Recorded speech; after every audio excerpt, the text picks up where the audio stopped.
All right, let's do this before you say something smart. Oh, yeah. Okay. Are you guys ready? Well, sure. Okay. I think we're good. Okay, here you go. 3, 2, 1. Here we go. Yo! Welcome to the Bub and Bob Show. I am Bub Coons. Over there is Bob Matosian. Hey. What up? How's it going? Got anything else to say? Nothing today. smart. You said that you were going to prepare, so when I went to you, you would have something to say. I'm prepared to throw the ball back to you. Okay, and you've done a great job. Well, this is the Bub and Bob Show, the Bub Show, where we talk about faith, culture, and all kinds of other things from a Christian worldview. My guest today is the former drummer of Kutless. He started an organization called Ambassadors. He spells it funny. We'll talk to him about that later. But he's an all-around great Christian guy. This is what I call the fearless. This guy's on the front lines of ministry doing amazing stuff. This is the fearless Jeff Gilbert. What up, bro? Hey, man. It's so good to be here. Yeah, I'm so glad you said yes. It's good to have Thanks you. for asking me, man. Yeah. So what's up? What are you doing? Man, How's the family? Family's great. Been married good. 11 years. 11 years. To the beautiful Shannon. I got 20. Bob's got what? 23. 23. We're all rocking and rolling. Let's just make this. Tell Jeff how to get to 20. Yeah. And that'll be a great show. Yeah. Yeah. 11 years in, and we're in a really sweet spot right now. My kids are. My son is almost 9. Daughter Stevie just turned 7. Yeah. Another daughter Winnie who's 4. So we're just in that sweet spot so right good. now, man. They So all get out of their own car seats and can get their own water and. So I have a 3-year-old now. You had 54. Let's have a 3-year-old. We adopted a 3-year-old, and we have one. She got in and out of the seat really fast, but the diaper thing is still.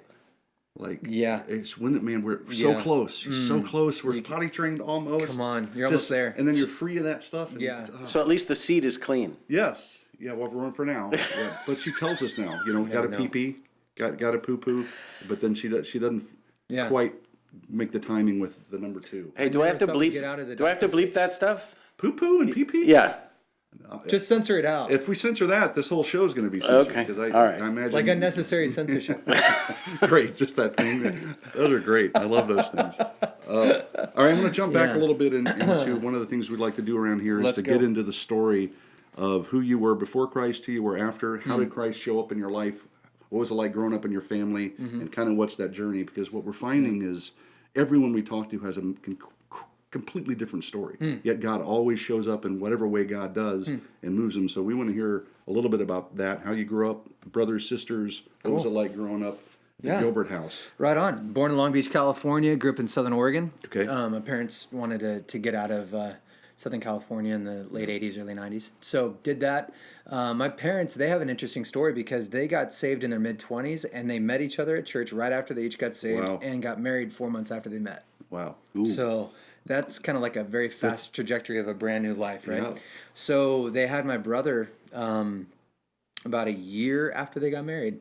And then my sister and I pretty much, from the time they got saved to having a marriage and 3 kids, I think it was within about 4 or 5 year space. They got that mandate from Genesis right. Fruitful and multiply. Yes, sir.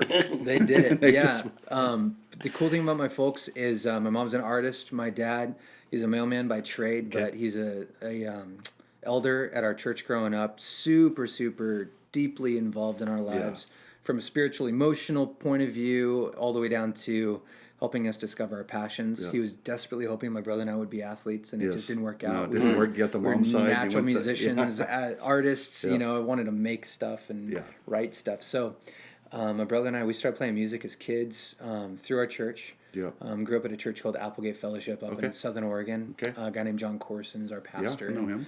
And I know him actually. So that was just this really cool space that we grew up in. It was a very small town vibe. Very large church though. I started on the worship team when I was 10, and our church was about 5,500, 6,000 people. So it just kind of threw me into this. What I would say is it was a very incubated culture. Our church, everybody was always at our church. Everything socially was around our church, which wasn't necessarily a bad thing, but amazing. It could be, yeah. Growing up in it, though, I was kind of the kid that was always known or seen. So I think that my spiritual development was more about this hyper level of accountability. Where in ways I'm really grateful for that. Couldn't get away with anything. No. I mean, there was always, I don't even know how many countless of all-seeing people eye. were seeing me. It really felt like that.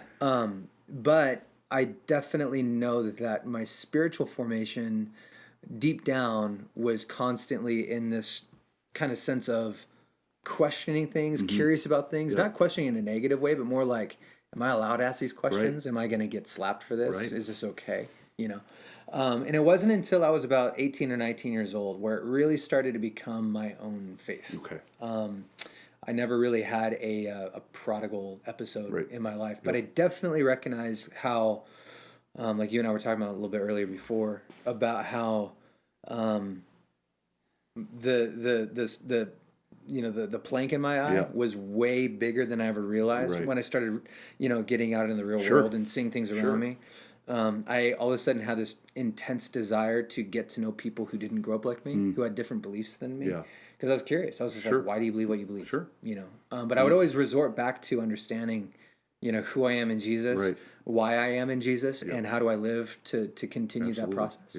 So, my brother and my sister grew up in the same way. They both went, I would say my brother went probably the most different direction. And he's still at the same church. He's kind of been all around the country and living in different places, but he's back up in Southern Oregon where we grew up. And my sister has a great family they've adopted and just really cool stuff. So, it's one of those upbringings that it was really wonderful growing up. I love it. But I'm also learning so much about, wow, what are those little details that I'm now adding into my family? What am I doing the same? What am I doing differently? I would say the biggest component would be that we're living in a home that is completely in love with Jesus and wanting to make sure that my kids understand that they were sought by him and that he desires a relationship with them. That's great. And that there's nothing they can do that could separate them from him. From that love. And they really have received that at a very young age. They're very connected to that. That's great. To that capacity, that truth. So when was the point that you went and you said you made your faith your own, but when did you realize that, wait a second, it has nothing to do with my family, my brothers, my anything. It's just my faith in Christ, because I know I'm a sinner and I put my trust in Christ. Was that at the 18? Is that what you're talking about? Yeah, I was 18. It was the first time I ever experienced anxiety or a deep, deep spiritual fear. And I wouldn't say spiritual necessarily, even like a theological or religious kind of, I would say like deep in my soul, I was looking at my life going, I'm 18 now. Yeah. I all of a sudden I feel like I have to be an adult. I have to be responsible. I have to go figure it out. What am I going to do? And my whole thing was I wanted to play music, but I came from a small town. There's a lot of resources accessible and available to me. I kind of feel like that I was given anything I needed to be able to succeed, which was incredible. Yeah. But at 18, it all of a sudden turned into, you've got nothing. It was this weird moment. At least you thought somehow, yeah. And the only thing you have is the Lord. Right. And so I think, John 15:5 really kind of comes into play for that for me, where I go, if I'm not connected to the vine, then I'm dead. Yeah. You know what I mean? Yeah. Apart from that, you can do nothing. Yeah. Nothing.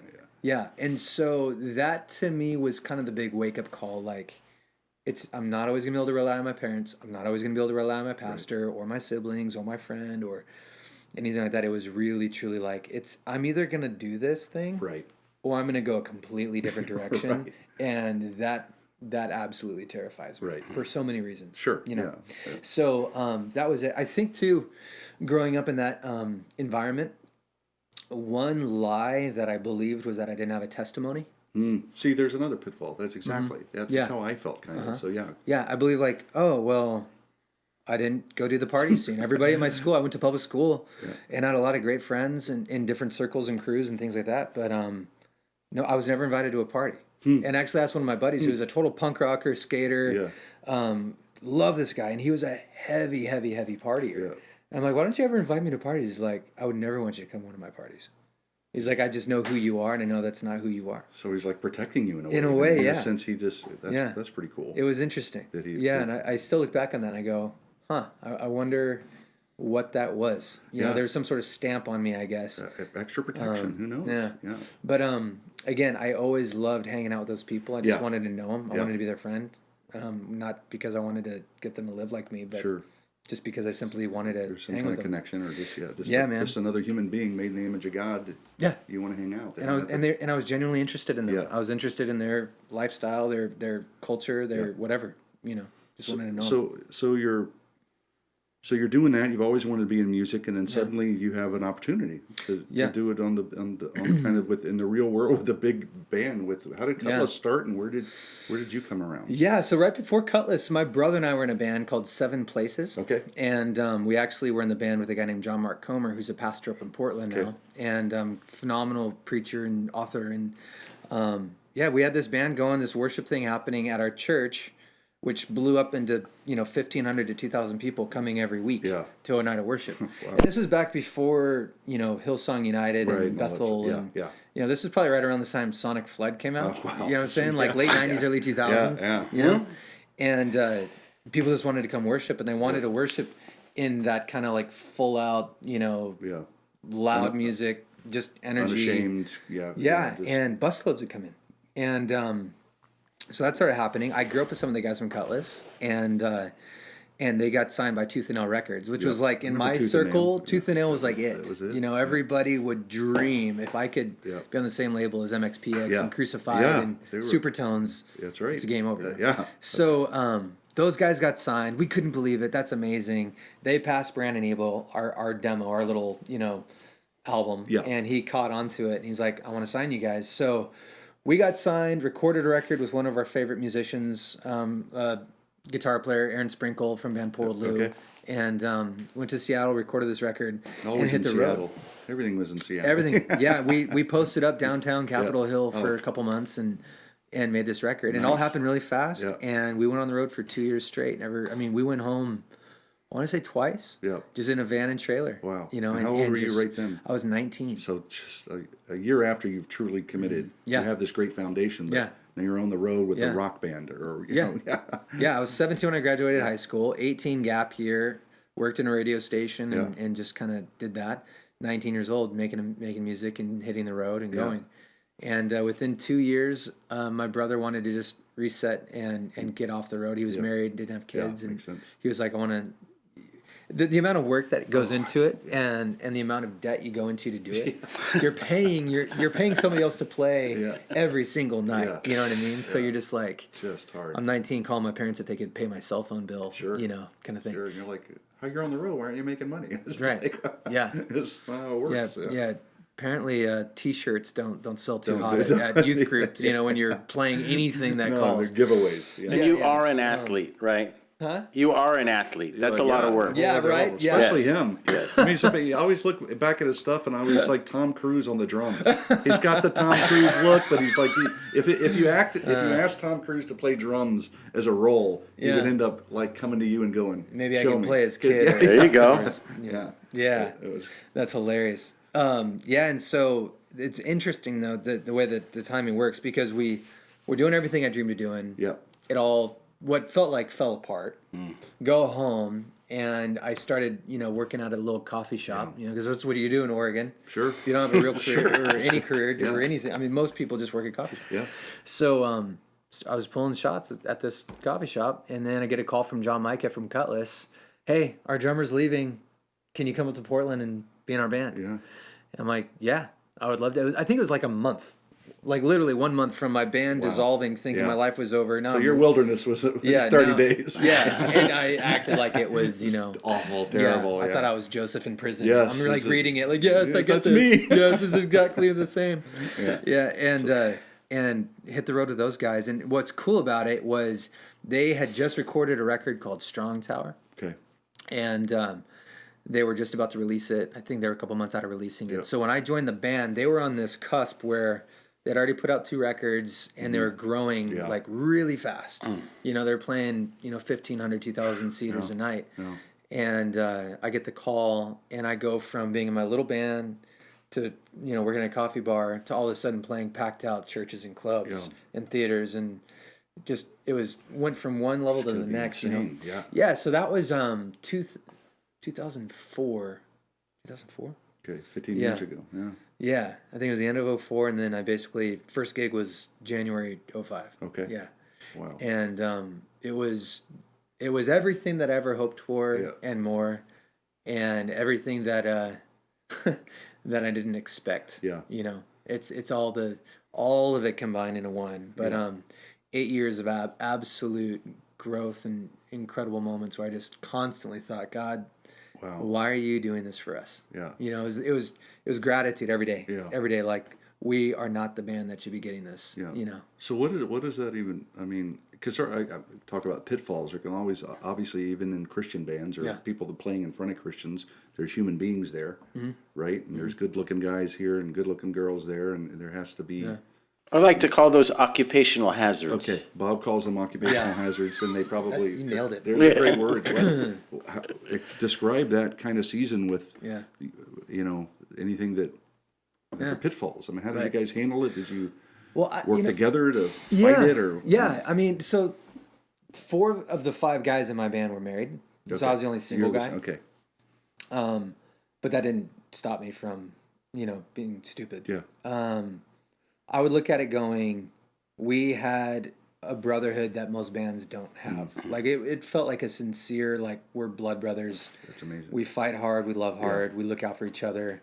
We can fight really hard, but if anybody else tries to fight you, the then family's on them. Yeah, it's next of kin. very much, very much, yeah. So there's that component to it. You know, we made sure to hold each other accountable through ways like, even through small things like, you know, Triple X Church put out that software when you know, porn was really starting to arise really fast on cell phones. So you could put that on there. So if you're looking anything up, then your guys would see it. Yeah. Like, so you'd definitely be getting a talking to, even if it was like, I didn't even, I don't know what that is. My phone's over there. Yeah. So there's those moments, but I still went through a season where I made some really bad mistakes. And I thank the Lord that I didn't take it as far as I could have. Right. You know what I mean? Sure, of course. But I still took it to a point that was very, very, very wrong. Yeah. And very far from what I knew the Lord intended for me to do. And I hurt people, you know, along the way. I kind of became that guy where I was like, oh, I can just kind of get together with people when I'm in town and, you know, I'm gone the next day. Everybody's all consensual. Everything's fine. Yeah. Just walk off. Yeah. And that season did not last long at all. You know, I had a couple moments where I basically had to cut off some relationships because they got very toxic and it was wrong. You know, I confessed it to my guys. I was just saying like, hey, this is something that I've noticed in me that I've never wanted to be. And here I am. And that could jeopardize her. That could jeopardize me. That could jeopardize the band. That could jeopardize, you know, my life, you know, in a way that the Lord would say, don't do it because it's going to mess things up. It's not that he doesn't have plenty of to say about it if you just listen to him. Yeah. And, you know, when you're in a band that's called the ministry, then you're at an even bigger... The standard is, absolutely. High, yeah. So thankfully, you know, I look back on it and go, man, it could have been way worse, but I still... At the time, I'd regretted it, you know? And so this is kind of a fun story, but when it finally came down to it, and I just knew that I had I had some serious repenting to do, I asked the Lord a really weird request. I said, can I please have sister goggles? So I asked for sister goggles, and the point was, like, if I could just look at any girl I meet on the road or see or am introduced to, and it's as if she's my sister, then I'm not going to take it any further in my mind or anywhere, right? Good request. And it's a great request. It was weird, but it totally worked. Yeah. It totally worked. Wow. And for quite a while, I was in this season of just going like, I'm 23 years old on the road. At the time, you know, we had the #1 song of the year. We were selling more tickets than just about any other artist, and we're touring the world. Wow. And I was like, if I'm just going to be single throughout this whole process and the Lord's going to have another plan for me down the road, awesome. No worries. I can just do this. And then I met my wife through mutual friends. And the sister goggles fell off. And well, it's funny because they stayed on when I first met her. Great. And then they absolutely blew up when I saw her again. Yeah, sure. And it was cool though because it gave us an opportunity to just get to know each other and become friends. And it was very platonic. And we would actually send each other quotes from movies like Anchorman. Like this is like a rad girl. You know, she Dumb knows and this Dumber quote. and Anchorman. I'm like, oh, I'm gonna outquote her, and she hits me back. I'm like, yes, gosh. And so I see her. You know, I invite her out to a gig in Del Mar at the racetrack down in Del Mar. There's a festival called Spirit West Coast going on there. And I remember we were on stage and we were sound checking, and we were sound checking in front of the audience. You know, it was like this The doors were already open, Right. and everybody was already kind of getting settled cool. or whatever. Yeah. So we're kind of going through all the lines, making sure everything works. And I'm on the phone with her, telling her where to go, because I had taken care of like a backstage pass Right. or whatever. And Right. so, I get the stage manager yelling at me to hit certain drums, like hit the snare drum, rack tom, floor tom. Yeah. So everything's loud and crazy. I'm like, I don't know where you are. And she goes, I just walked through a gate and I see somebody in a yellow shirt, probably 50 yards away, Yeah. at least. Yeah. Yeah. And I'm like, are you wearing a yellow shirt? She's like, yeah. I'm talking like 10,000 Yeah. people, And at that very moment, I swear to you, at that very moment, I knew I was going to marry her. It was like this, Wow, everything just like dropped out of my body. So and in front of all those people, you had Yeah. a connection with her. You knew it was something special. Right? It was, That's it cool. was, it was kind of ridiculous, and Yeah. it sounds stupid and corny. Yeah, But it was just like, oh my God, that's my wife. Yeah. Like, and I was in a position where I was like, I was so happy to be a bachelor. I was so happy to not be in that space. Yeah. I was like doing great, busy, working hard, Yeah. touring, doing the deal. And now all of a sudden I get hit with this. And she could not have felt more opposite. Right. Oh, She's great. like, Great. you're 3 years younger than me. You're Yeah. my little sister's age. Not gonna I got my happen. thing going on in LA. Yeah. Like, we're buddies, Yeah. So I had to convince her to. So she didn't know that at that No. time. You knew, but she had no No. clue. So you had to convince her. Yeah, and That's it's a joke in us because she's like, you had no game. She's like, after that, like, you never made me wonder. You never stood me up. yeah. You never not called Yeah. me. Like, yeah. I was like, well, That's a good Yeah. guy. You're a good guy. Dang it. 100%. That's Yeah. what you're supposed to be. All you people listening out there, no Yeah. games. That's it. No Be games. real. Yeah. If you know what you want, like I call it the caveman approach. I was like, I just Yeah. hit her over the head with my club Yeah. and drug her to my cave. She had no choice. And it's so funny now because, we look back because I was real, I had a mohawk, Yeah, and yeah. all punk rock Of course, looking. yeah. I was drumming and doing the whole deal, and not that that's not a cool thing, but Yep. that just wasn't what she imagined. Yeah. Oh, yeah. And then all of a sudden she's like, yeah, it makes perfect sense. So Oh, you were cool. I was real You cool. were. I was a fan. Thanks, you Bob. were. I am a fan. You But were very never cool. married the drummer or the guitarist? Which one is it? I don't know. What's I'm the just saying out there? no. Never The married funny the thing drummer. is, all of a sudden, you were the guy making 4-hour phone calls after the gig instead of laughing at all the other guys, right? Yeah. Amen. I love that. I love Amen. it. See, Absolutely. And we were actually in Europe right after that little moment that the skies Yes, parted yeah. and The that yellow all shirt happened. moment. Yeah, and I already told her, I was like, yeah, this is kind of happening. Yeah. I was very upfront with her about it. I was like, I'll be back in town. Let me take you out to Disneyland for your birthday or something. I just made it a full date. Sure. And she was like, oh, I guess we're holding hands now. I'm like, yeah, I'm pursuing You don't know now. you don't know the rules. Yeah, here. but right before that, we were in Europe and we were actually walking around Venice like 1 a.m, right? There you go. So we had a day off in Venice. Got to be expecting and- something in Yeah, Venice. right. Yeah. And so I actually called her, because I realized I'm like, okay, if it's like 1 a.m. here, then it's Whatever, yeah. whatever. And she's like, wait, aren't you in Europe right now? I'm like, yeah, I'm just walking around Venice. I'm like, I got to take you here someday. And she's like, I feel like you're serious. Like, what is this? What's happening to us right now? Yeah. But yeah, still chasing her, guys. 11 Good. years married, Never stop and chasing. still, yeah, I like that. we just went on a lunch date today. Went out and had some love it. Mediterranean food, and I love Nice. it. It's It's- not what it's you awesome. expect to think when you think of that. When Yeah. a good-looking Christian guy in a band, totally doing what the Lord would want and pursuing the woman and being the man. Yeah. It's such an attractive thing, and I hope people catch on to that. well, I hit some rumble You strips can- along the way. Well, that's okay. Yeah, I know. I'm waiting for those to come up. There's no perfect road other than Christ. So Yeah, man, that's but it. that's such a good story. I never heard that whole thing and how you Yeah. guys met. So Yeah. that's really good. So let's switch gears here. You started a group to help other people, to help nonprofits. Yeah. And you got involved with helping Save the Storks. Yeah.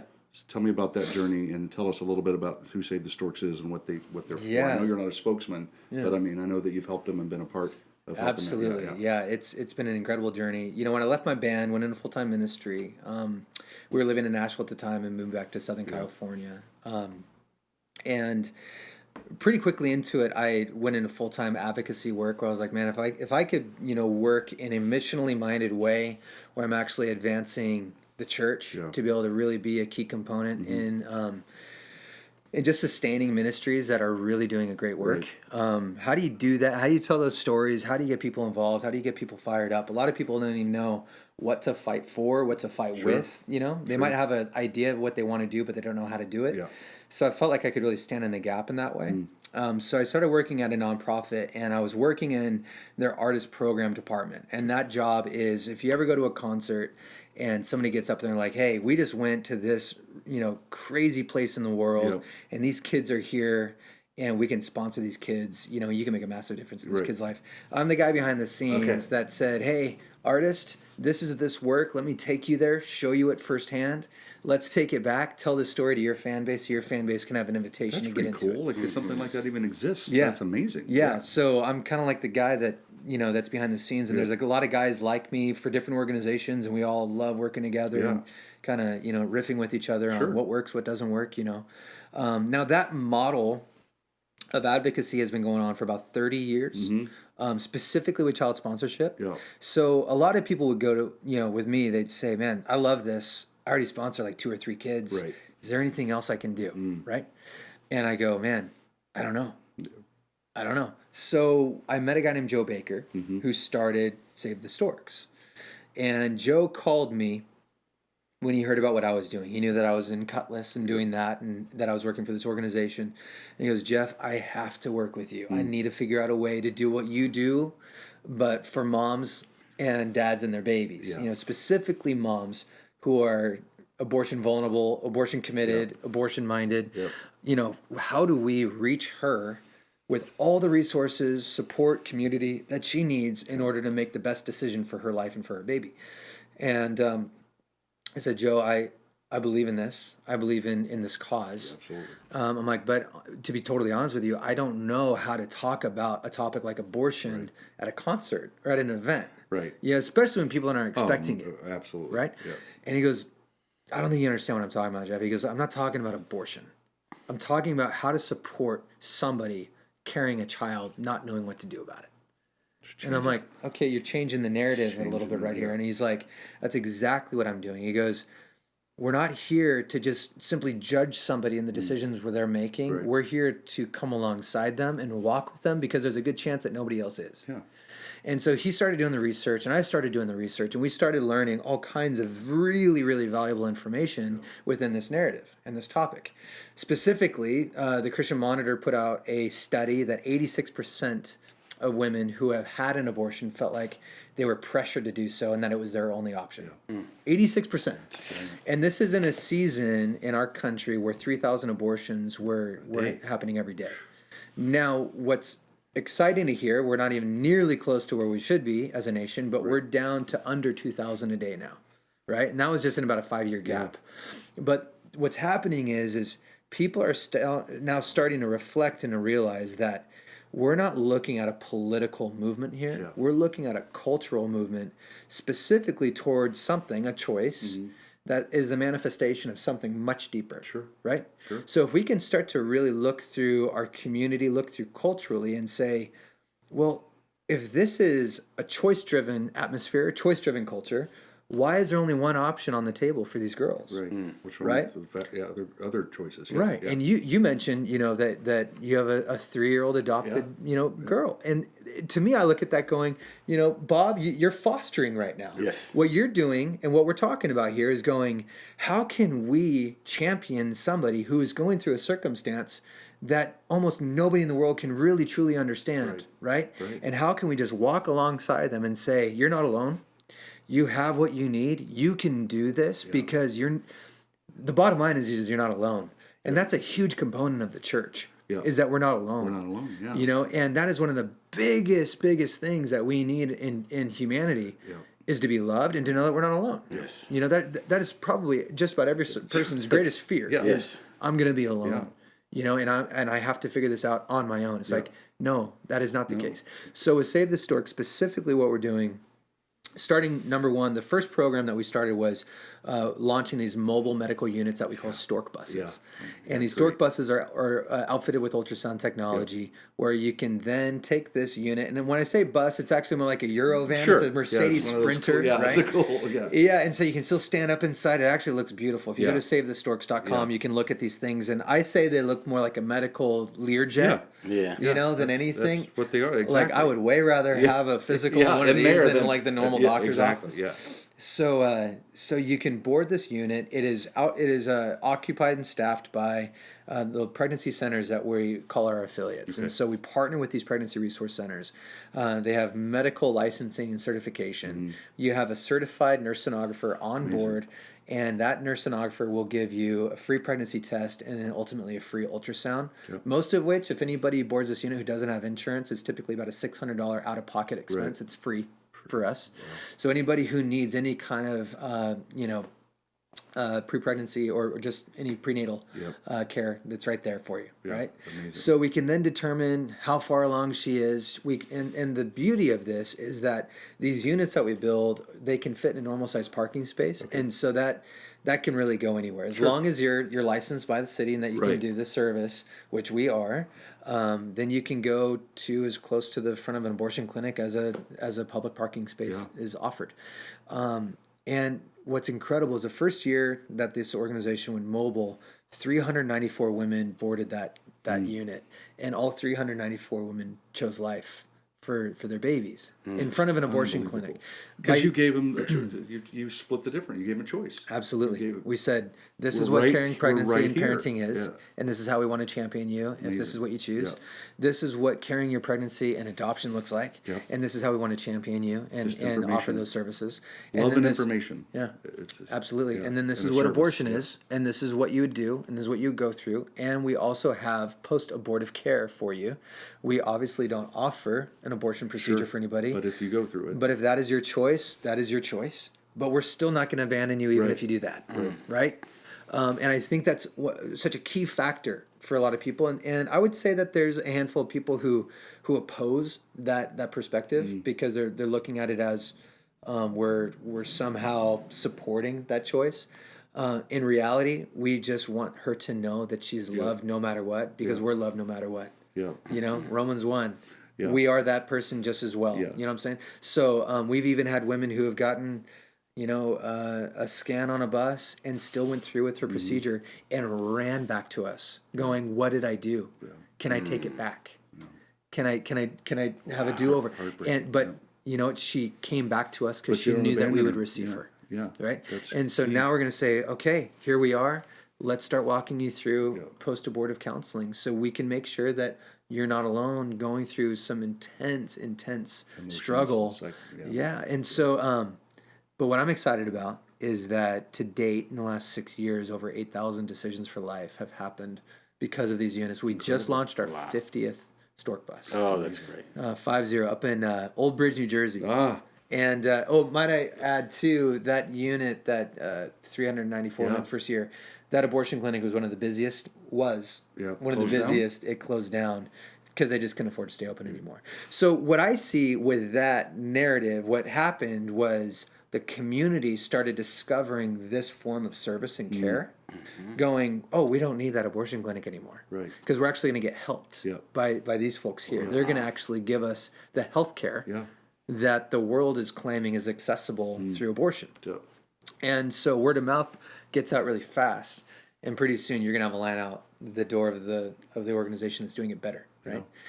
So I'm grateful to say that we didn't use a megaphone, we didn't politic, we didn't throw Molotov cocktails. We just simply said, we're going to show up, and we're going to show up on time. Well, Well, I love this the latter part of that, because I am understandably and boldly pro-life. Yeah.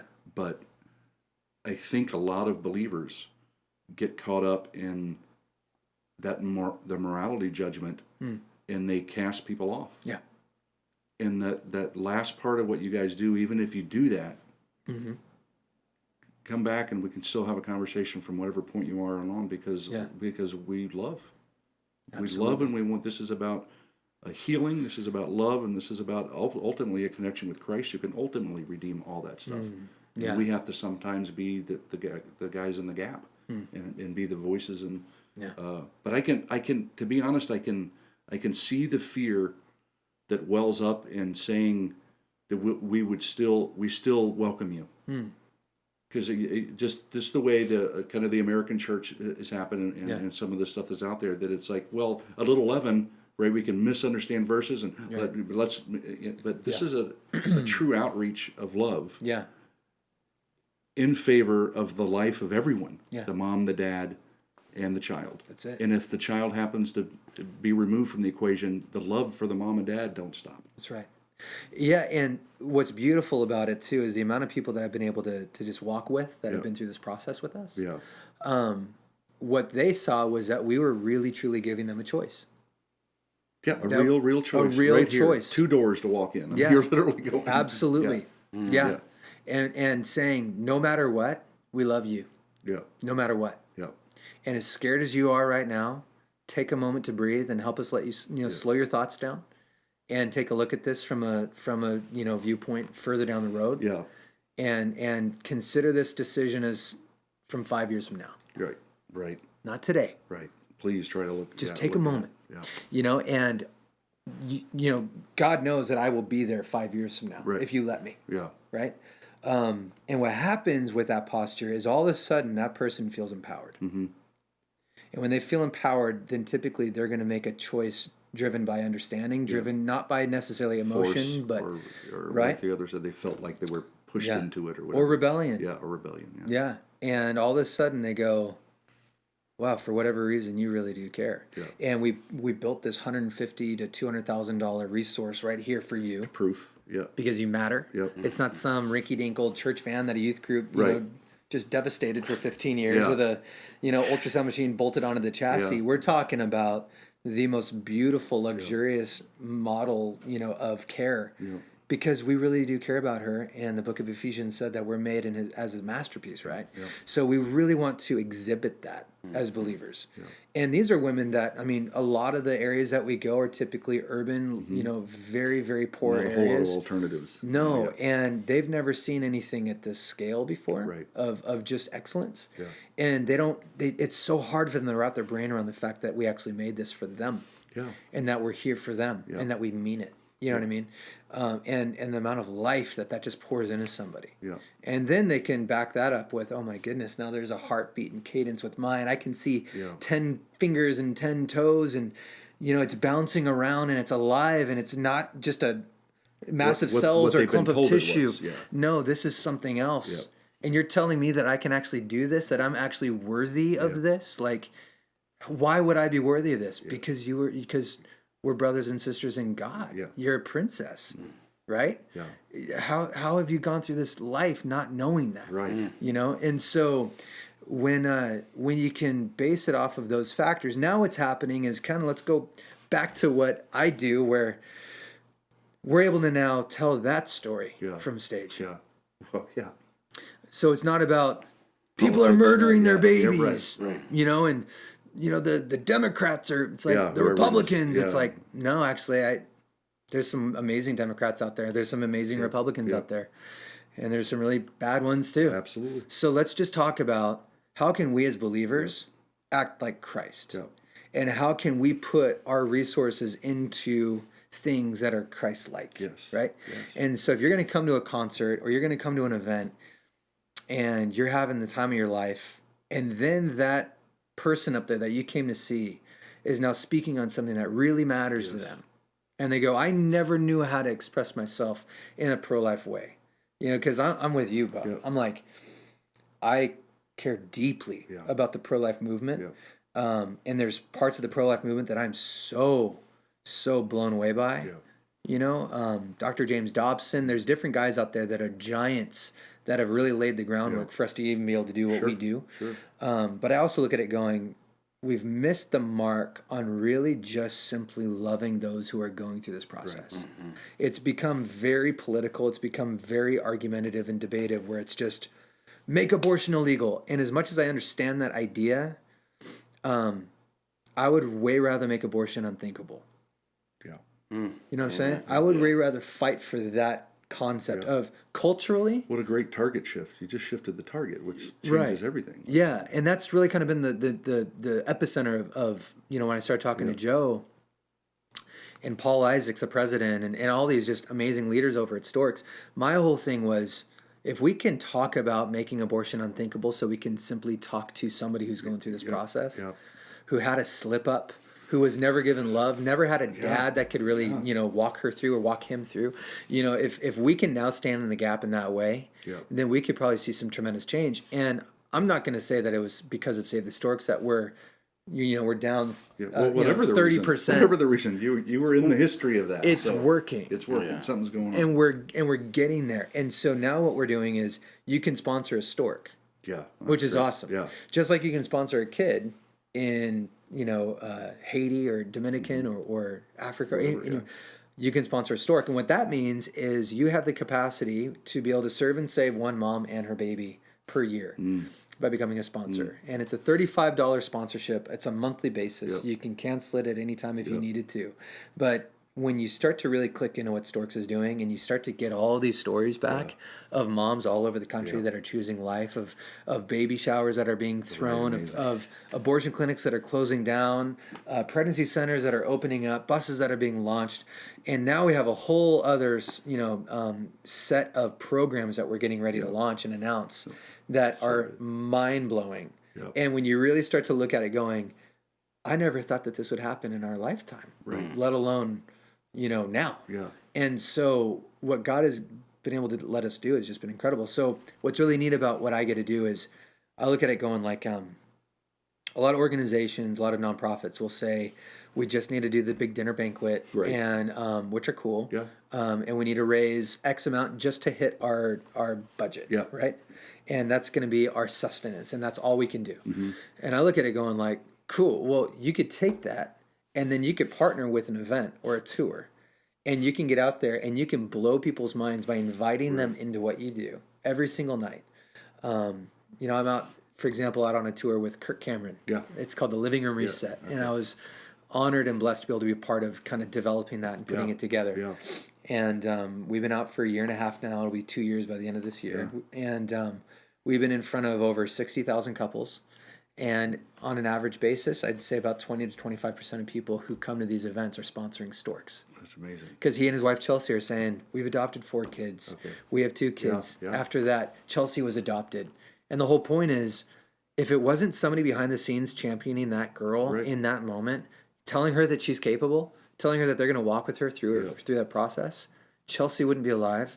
Their 4 adopted kids wouldn't be alive, and their 2 birth kids, or natural born children, wouldn't be alive because nobody was there behind the scenes. All the joy. And the church is just thriving on this understanding of, you mean I don't need to go picket in front of an abortion clinic? You mean I don't need to go politicize or do this? You mean I'm actually capable of fostering a kid myself. I'm capable of adopting. Like, I never even thought of that. You know what I mean? And so stories are erupting in the church all over the place. There's so many profound stories or pictures of the gospel in this whole thing. Totally. Right? I mean, I had my wife. I don't think I would have even had kids if I hadn't met my wife. You know what I mean? Oh, yeah. And that we got up to 2, and she said, "Oh, I think there's somebody missing." And then we got up to 3, and then and all this talk of fostering, but all of a sudden my wife became an advocate for a little girl who needed help. And what am I going to do? I mean, it's a beautiful picture of advocacy, adoption, of redemption, of all that stuff. And I can imagine. So this began when?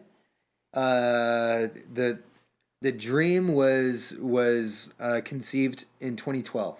2012. So the last 6-7 years.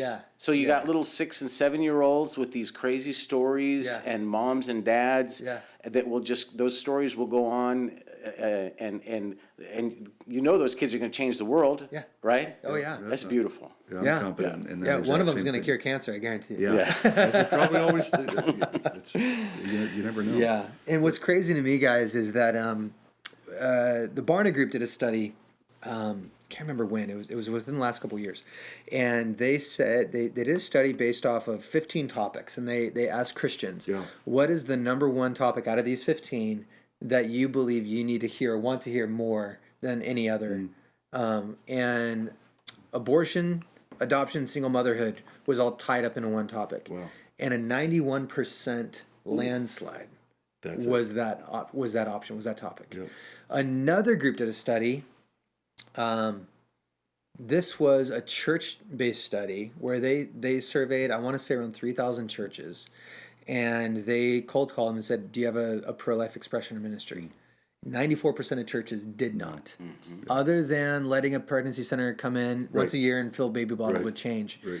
And I look at that and I go, that's completely backwards. Yeah. You know what I mean? Like, I don't want your change. I don't want a baby bottle full of change. Right.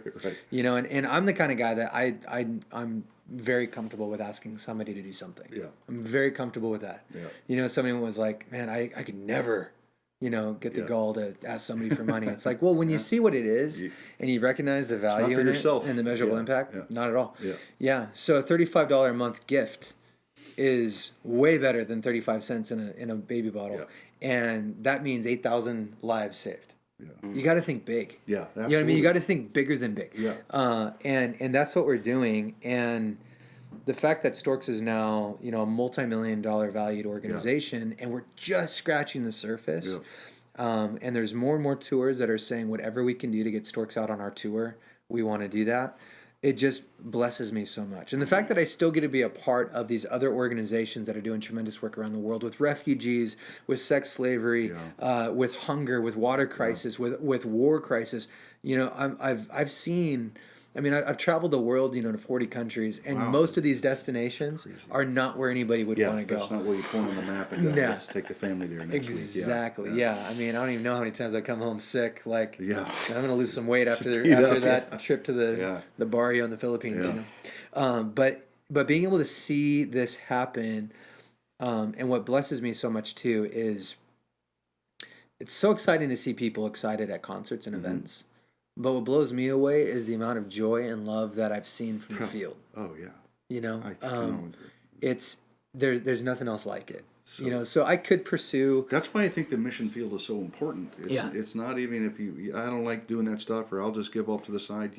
Until you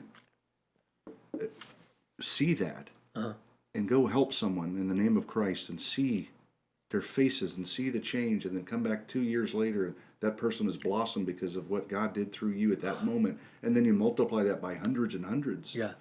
It's just there's nothing like it. Yeah, it's just inexpressible. It's just it's so important, and I think everyone should be giving to something. Absolutely, they should be behind their church. Great, I love the church. I'm there, but I gotta find an expression where I'm giving to something that I can see tangible change happen right in front of me, and be the hands and feet, not just, you know, the checkbook or whatever you want to say. Although that's important, I think that all plays a part. But man, if you could, like the Storks, what I think is what was really important is when these people have been told a lie, right, from science and everybody else that says you got a glob in there, it's nothing, and then all of a sudden when they see an ultrasound and they realize probably the first time, I've been lied to. Yeah, they may not put that together, but this is not a blob. Wait a minute, it's moving. This is my life, and there's a huge percentage of the people who see that, like you said, that don't go through with it because they finally, you know, see the truth, and that is, it's astronomical. If you could project out of your eyes onto a screen the joy, and everyone would go in a minute. I'm like, how do you express this stuff so? Absolutely, and I think it's brilliant what you're doing with the tours and the bands, when you're connecting hearts to it. It's like, I always think if you could go walk in my footsteps and I could project these things on the thing, everyone would follow, and they'd go give to these things and they'd be a part of it. And absolutely. And that's what you are. I think you're a projector of that kind of joy, and that's why it's important for you to get out there and keep saying that stuff. I appreciate it, man. When you get to tour, you still get to tour. Yeah, you still get to tour. Scratch that itch. Yeah. And it's not a schedule that keeps me away too long, which is great. Yeah, you know, but it's incredible. We have such an amazing team. We have the dream team. Yeah. I always say that. You know, at Storks, the dream team is there, and we've got some folks there that are able to get these stories out there to our donors and to anybody who would want to hear about it. Yeah. You know, if you just go to the website, savethestorks.com, you can see videos, you can see updated stories, sign up for a mailing list, because we like to put out a monthly update of measurable impact, just so people know, like, it's important. How's my giving sustaining these programs and serving people and saving these you want it to go right babies. to the calls, right? Instead of just administrative things, although those are necessary, but you're like the calls. Well, what's really cool about that is I love to brag on the Hobby Lobby family. If any of you shop at Hobby Lobby, I usually tell my wife she's tithing there when she shops there, because they've actually underwritten nearly 100% of our operating costs. Wow. So when you find companies, and then you go, well, if they can do that, then surely my wife and I can look at each other and go, we have to, like, for me too, my wife and I, we go, what are some family values that we want to act on, that we want to teach our kids, and that we just want to fight for together? You know what I mean? And being out on a marriage and parenting tour with Kirk and Chelsea, Cameron, what's been so neat for me to see is he has this great capacity to really help couples think about what to fight for rather than to fight each other on. You know what I mean? Great. And when you can kind of take that energy and go, I want to fight for somebody who doesn't have this the way that I have it right here. And I want to be able to be the sustenance to make that happen for her. I don't know her. I may not even ever see a photo of her. I may not know her till heaven, but I know for a fact that this gift is sustenance for her. And a thing that keeps me up a lot when I think about is how many pregnancy centers I've met with and talked to who have said, please get us a bus as soon as possible. We need one. We have a spot right here, right across from this abortion clinic. They're open 6 days a week. You know, we know which days are their busiest. You know, they're doing X amount per day. If we were there, and I'm like, God, like, it kind of turns into that Schindler's List mentality where you're like, how can we get another one out there? And having this mechanism of residual giving has just been the game changer for this organization, because it's not about doing a banquet and a couple, car washes, which again are cool and fun, and that's community driven. I love that. But what it does is it sustains the organization so they could go, oh my goodness, if we got an affiliate that's capable right now to get that, we can get a bus to you in 3 weeks or a month or whatever it might be, right? So we're trying to get to that point where we're building different models of accessibility, to be able to resource our affiliates as fast as possible, So there's that side of it, and it's just crazy to me to think, I was slugging drums once, and now I'm a father of 3, and doing this. It's one of those things too where it's just God just plopped me in it. I think availability to Him is a really, really important concept and component, and I think my availability, where He kind of just literally just ripped everything off the table for me and said, you've got this knack and you've got this brain that I wired you to be, and I'm going to put some people in your life, and I'm going to give you a chance. I'm going to give you a shot to dream on this a little bit, even though it doesn't make sense financially, even though it doesn't make sense schematically, whatever. It's going to make sense overall. And with Joe, we were dreaming something up that was sincerely crazy. We were off our rockers. Joe had just gotten married. His wife and they bought a hollowed out Sprinter instead of like putting a down payment on a house. And they toured the country for a year, and they just cast this vision. Wow. And it took him a year to raise the funds. And he called me. He goes, Jeff, I know I know you have a job, but I'm asking you to quit, and I can't pay you. And I said, yeah. So it's like, God works in mysterious ways. He does. Kind of like this, huh? Yeah, it is. It is. Which is, you're called, you go. That's how I say it. It's like everything else will be what it's going to be. But if you feel that nudge and it's true, and you've walked with the Lord and you placed your trust in Him, you hear that call. Yeah. It's really, maybe if I was 20, because when I was 20 and He called, I didn't listen. But now that I've grown with Him and walked with Him for 30 years, when He calls, I drop immediately.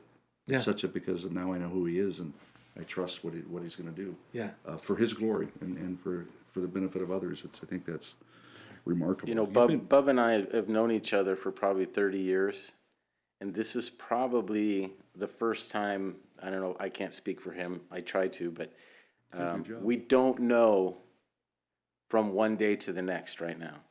And that's not us. That's not the way we were. That's not where we came from. Right. So our dependence has grown and grown and grown, and these days it's down to the next day and the next day, one day at a time. Which I got to say, I actually feel more free in it. Yeah. I'm loving it more than when I was quote unquote in my mind falsely protected with a job. What's the difference? Yeah. God supplied anyway. Yeah. So what's going to be different? Nothing. It's a different kind of faith muscle. Yes. Because you don't have like every here's your paycheck or whatever. But you get confused that your job is your provider. Right. Instead of God. Exactly. Instead of God. Well, I had this concept when I told my wife I wanted to start a business because I didn't go to college. I didn't even know how to balance a checkbook for crying out loud. When I was doing that, all I knew how to do was play drums. So I thought you could get that mohawk to stand though. Yeah, that took some serious street cred right there.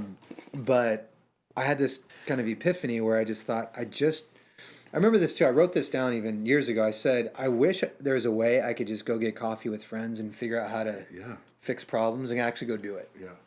And I was like, well, figure it out. Mm-hmm. You know what I mean? And so, so there's that component. So I definitely had the support of my wife. And I've also had the support of really, really phenomenally talented people come alongside me and offer me a lot of tips and support and strategy. And the way that I've even built my business is I love being able to collaborate with people. Yeah. One of my dear friends, a guy named Ryan Higgins, he has a company called Tempest Collaborative, and he's a political consultant and does a lot of different work. And the Living Room Reset was kind of his big crazy idea. Nice. And we both, sat down one day and said, I want to do this. And he's like, well, I want to do this. And I said, let's go do it. Let's figure it out, and he's in a lot of projects with Kirk. And Ryan has been a tremendous just support and just offering so much, just incredible wisdom and ideas, a lot of guys in my life, I mean, I wouldn't say that I have any specific mentors that have just kind of like kind of guy that but what I have done is I'm the youngest in birth order. I'm the youngest of 3. Yeah. So I've always learned what not to do by seeing them get in trouble or whatever. Did the same. And also what to. Yeah. So it's like I feel like I'm constantly taking in information. Even what you guys just said just now. It's like it's so cool to hear a couple of guys who have done great work throughout your careers are doing. You're thinking again. You're reimagining again. Going, what does it look like in my 50s? What am I going to be doing? And am I going to go do it? And so to me, I look at it going, I'm the kind of personality who hates having a ceiling. Mm-hmm. I hate hitting my head on a ceiling. But what I realized was if I don't want a ceiling, then I gotta drop the floor. Yeah. You know what I'm saying? Wow. So if you want something to stand on, you got that paycheck, great. But if you put in a crazy amount of work and you bring value to whatever you're doing, you 5x it, 10x it, 20x it, you still got that one paycheck. Yep. You know what I mean? But to me, I go, no, I want a freaking 50x it. Yeah. And I want to be able to blow the ceiling off. Yeah. And it's really scary not having a floor, not having a foundation. But that's just kind of where the Lord has put me. And those first couple of years were scary. They were scary. Sure. They were hard. Sure. And miracles went down in order for us to eat, Yeah. But man, if I had to do it all over again and not know the outcome, I would do it again. I know. That's the exact feeling. And I know that we're just scratching the surface. There's just opportunity after opportunity coming in now where the hardest thing is saying no. Yeah. That's the hardest part. I bet. Right? Yeah. And that's really cool. That's a cool place to be. And I know it's not always going to be that way, but we're seeing really cool things happen with my company ambassadors and with, specifically Save the Storks. That's just a joy in my heart that I can't imagine my life without storks. I know. That's how I think of you when I love even that. With ambassadors, when I think of you, I'm like, oh, storks, and I love that. I would way rather be known for that than anything else career wise. As far as ministry. Sure. Yeah, which is good. So I mean, you said you've been in 40 countries. You travel a lot. I mean, you grew up and you saw a lot through Kutless and everything. When you look at the kind of the climate of culture in America, what concerns you? What scares you? Is there? Oh, man, a lot does. Yeah, a lot does. A lot does in our state. A lot does in our nation. I think that we are so emotionally driven, and there's also a sense of narcissism that has just absolutely exploded.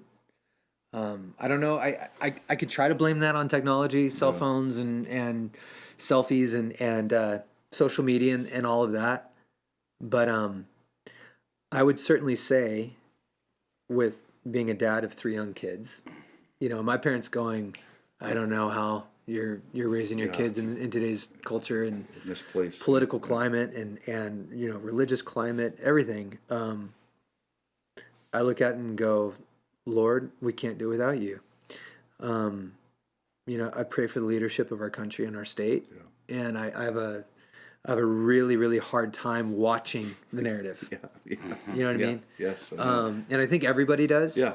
I think everybody is just at their wits' end on both sides for their own reasons. I find myself, you've probably caught this by now, but I find myself very much in the middle. Like I'm very much, I would probably identify as an independent. Yeah. You know what I'm saying? Yeah. Not that your question was politically driven, but what I'm looking at today culturally is there is so much content that is driven around politics and the absolute just war within politics. That's what it is. I look at it going, God, I'm yours. I'll pray for whoever's in leadership. Yeah.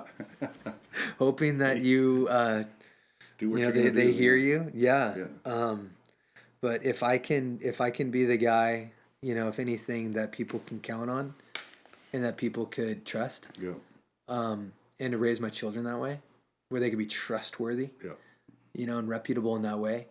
I really hope that can not only affect my home well, but I hope that would overflow in other homes. But I culturally today, I would certainly say, man, it's if you're not plugged into a healthy church, find a healthy church. Please, it's hard enough. I don't know where you're watching or listening from, but man, if you need resources to find a healthy church, then I'm sure we could figure it out for you. We can help you out. Email us. But man, we've got to be connected in that way, in the love of Christ. Agree.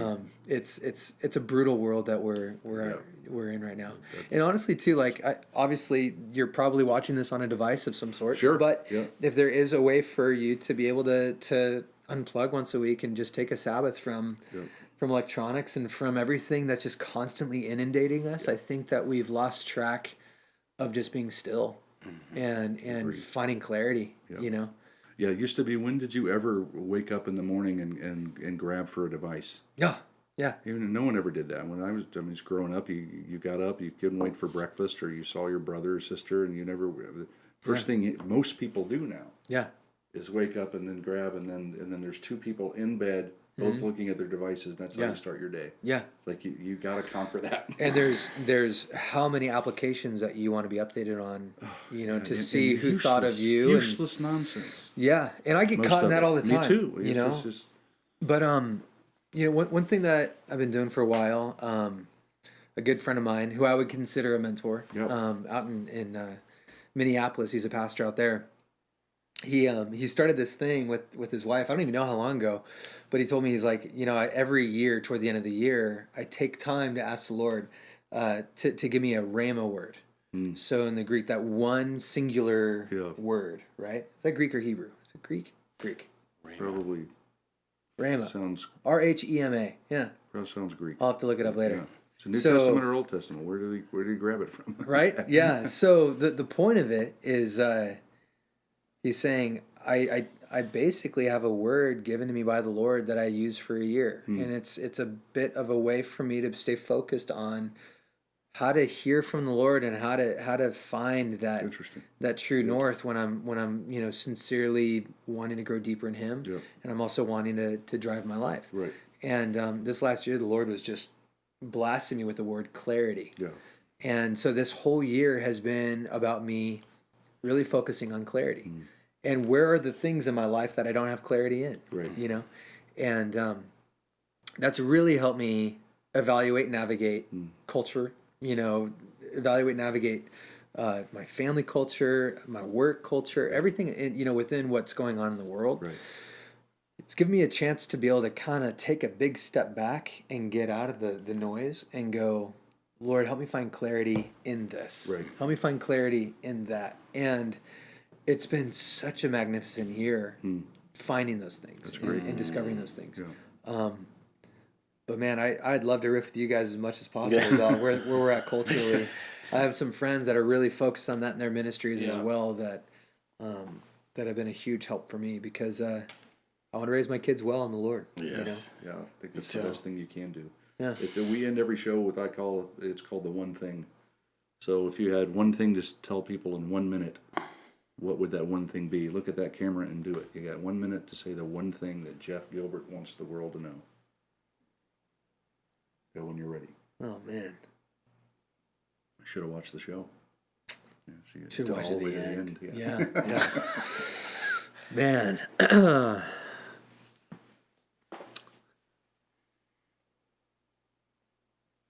One thing in 1 minute. One thing in 1 minute.